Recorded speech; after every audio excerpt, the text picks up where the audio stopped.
వృశ్చిక రాశి వాళ్ళకి మార్చి 28, 29, 30వ తారీఖులో పట్టేటువంటి షష్టగ్రహ కూటమి పంచమ స్థానంలో అవ్వడం చేత అక్కడ రవి, చంద్ర, బుధ, శుక్ర, శని, రాహులు అటువంటి 6 గ్రహాలు ఒకే చోట కలిసినటువంటి దాన్నే షష్టగ్రహ కూటమి అంటారు.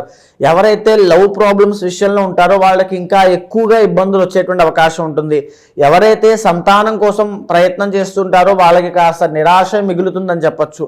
ఎవరైతే ప్రెగ్నెంట్ విమెన్ ఉంటారో వృశ్చిక రాశికి సంబంధించిన వాళ్ళు వెరీ వెరీ కేర్ఫుల్గా ఉండాలమ్మా. ఈ టైం అనేది కాస్త మంచిది కాదు మీకు. ఇంకా ఆరోగ్యాన్ని ఎక్కువగా కేర్ తీసుకోండి.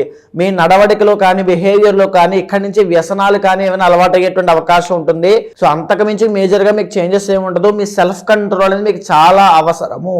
మీ జీవితంలో ఇక్కడ ఎప్పుడు ఈ యొక్క టైం పీరియడ్లో అగ్రెసివ్గా నిర్ణయాలు తీసుకోవద్దు. అందులోనూ మీ పర్సనల్ చార్ట్ ఖచ్చితంగా చెక్ చేసుకోండి. అక్కడ బాగుంది అంటే నో ప్రాబ్లం, ఇబ్బంది లేదు. ఒకవేళ అక్కడ కనుక దోషం ఉంది అంటే ఖచ్చితంగా మీ లైఫ్లో ఏదో సడన్ చేంజ్ రాబోతుంది అని ఒక సూచన ఇది. ఇష్టదేవతని, కులదేవతని ఎక్కువగా ఆరాధన చేయండి. పర్సనల్ చార్ట్స్లో దోషాలు ఉంటే ఖచ్చితంగా పూజలు నిర్వహించుకోండి.